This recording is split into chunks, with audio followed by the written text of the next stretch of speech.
Beneath the earth it hides, a dull, stony lump veined with promise. Crushed and ground, the treasure within is freed. In swirling vats it's deep beneath our feet. In stone laid down when the planet was young, light catches on something ancient. Gold, frozen in quartz like stars in ice, born of fire. From orbit, a satellite maps forgotten valleys. Back on Earth, the data glows with promise. The team flies into the desert, chasing a digital whisper of gold. They drill. In the high desert, the drilling begins, biting into rock that's been sealed for eons. Each cylinder of stone tells a story, and when light catches a seam of gold, the story changes. Data and samples. Once the deposit is proven, plans longer than city blocks are drawn. Roads are mapped, benches plotted, access carved. Then the machinery arrives, giant excavators, drilling. Shot holes drilled deep into the bench, cord and caps linked in a vast electric web. With a single signal, energy races through rock 1 billion years old. Explosives heave the wall apart, stone surging.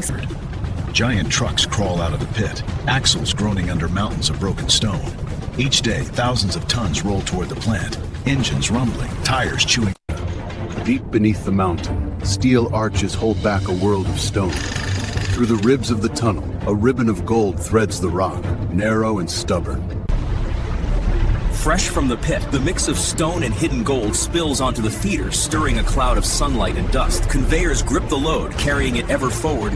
Primary crushers, jawed giants of steel, bite down on boulders the size of armchairs. They squeeze with patient power until the rock gives way, snapping and splintering into sharp-edged pieces. Once the boulders have been broken down, the secondary crusher takes over, pulling the rough chunks into its steel-lined jaws. Each bite turns stone into gravel. Tight, sharp-edged fragments ready. The crushed ore drops into massive rotating drums. Inside, hundreds of heavy steel balls rise and fall, smashing the rock again and again. With each collision, the stone yields.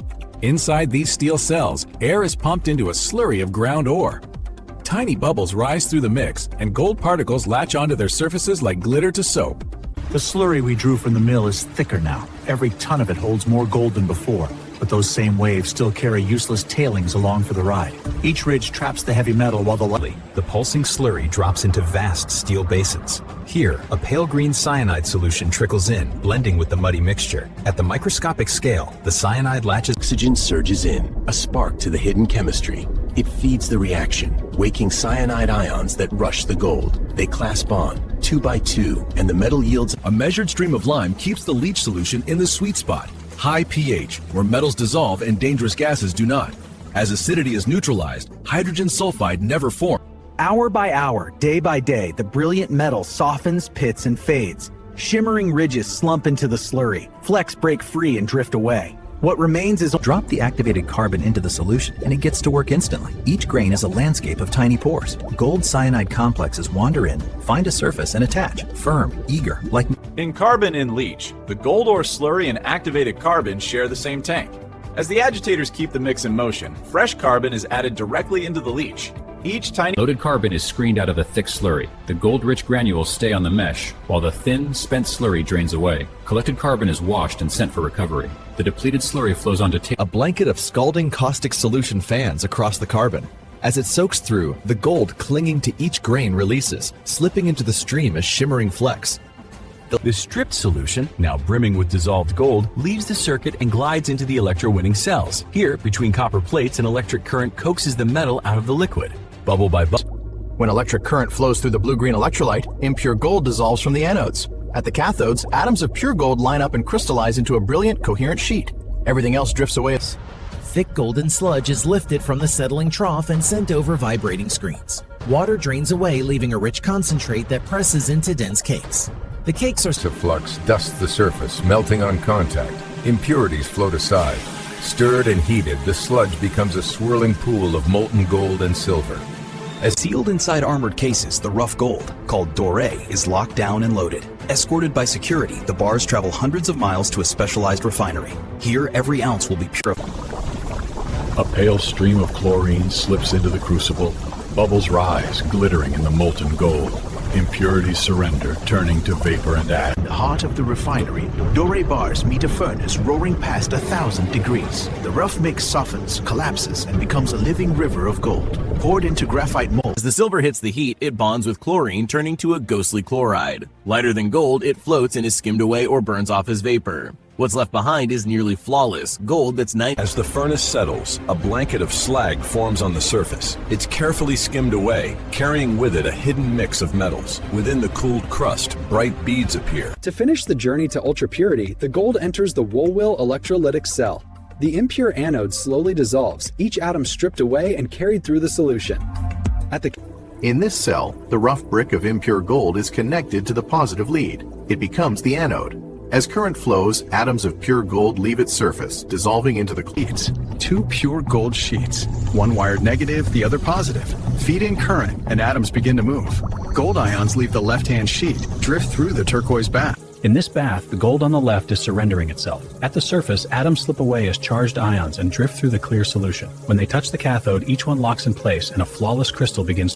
As copper dissolves into solution, heavier impurities break away from the anode. They drift downward, collecting as a dense, dark layer, anode slime. Inside the slime, Day after day, the column keeps running, each pass bringing the solution closer to perfection. Light scans track the molecules, readouts inch higher, and at last the digits settle. Here, pure gold cathodes are drawn from their bath, washed to a mirror finish, and lowered into the furnace. In seconds, the metal softens, pools, and becomes liquid sunlight. Poured once more, it settles. At the very end, a handful of borax crystals goes in. The flux melts instantly, sweeping up the last stubborn bits of oxide and dirt. As the impurities gather into a brittle slag and are lifted away, a ladle draws up a small portion of the molten gold. It's poured into a graphite cup and allowed to cool into a button. The sample is placed in the spectrometer, which reads the metal's fingerprint, 99.97% pure gold. 99.99. Certified. Let's get in the mold. Texture. From searing liquid light, it flows. Pouring into graphite, the metal swirls, ripples, and settles. Heat gives way to structure. The molds are left to cool slowly. Rushing this part would crack the newborn metal. Instead, steam breathes up in gentle waves while the heat slips away a shade at a time.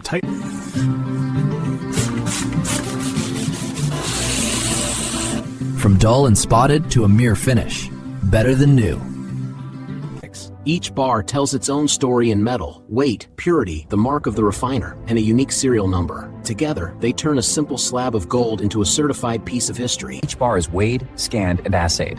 X-ray fluorescence confirms elemental purity. Density tests verify there is no hidden core. When it passes every benchmark, the hallmark is pressed. Data is logged, and a digital... 1 kilo. Exactly. The scale locks the reading once stable. Calibration weight confirms linearity. 2 kilos on the dot. Printout captured, logged, and signed. Part 47. Forging shapes the part. Cooling locks its strength, but quality isn't left to chance. First, a fire assay check reveals surface flaws invisible to the eye. Then, an X-ray scan peers within. Each bar is seated in custom-cut foam, wrapped and sealed. The box is locked inside a rugged case built to handle the bumps, shakes, and miles ahead. Secure packaging, safe on the road. From the moment they're cast, every gram of 24-karat brilliance is tracked and protected, safely loaded, locked in, set in motion. Across highways, railways, and runways. Once a humble ingot on a trader's desk, these bars are born in fire, stamped with their worth, and cooled to a glow. Now they graduate to a different kind of value. Investment. Others carry their finds to the jeweler. Raw stones, scraps of gold, little treasures with big stories. Under practiced hands, the rough becomes fluid. Fire turns metal. Across every stage, care is taken. Waste from the mine is treated, its tailings neutralized through precise chemistry and constant monitoring. What leaves the facility is... At our sites, every drop of cyanide is captured, never released. The recovered solution is analyzed, its molecular structure identified, then broken apart through advanced... Where machines once carved the earth, new life now takes root. Reclaimed mines are seeded, watered, and tended. Rows of trees replacing rows of rock. Wetlands return. In the depths of the mine, bits of silver and copper emerge alongside the main ore. Instead of waste, they become opportunity. Smelted and cast, the gleaming bars are sold on their own, boosting revenue, fueling local... It begins deep in the earth, heavy rock laced with glints of promise. Mined, crushed, and carried through grinding, washing, and fire, the metal is... From an entire mountain of rock, only a few shimmering flecks emerge. Washed, sifted, fired, each grain hard-won. Gathered together, they become this. Flows steady, temperature's holding. The lattice is forming exactly as modeled. This is working. From shop floor to lab bench, all the pieces came together. And what we've made is more than material. It's a breakthrough. And so, from hidden depths to human hands, the dull ore has become eternal 24-karat gold, pure, radiant, and ready to shine in vaults, jewelry, or history itself.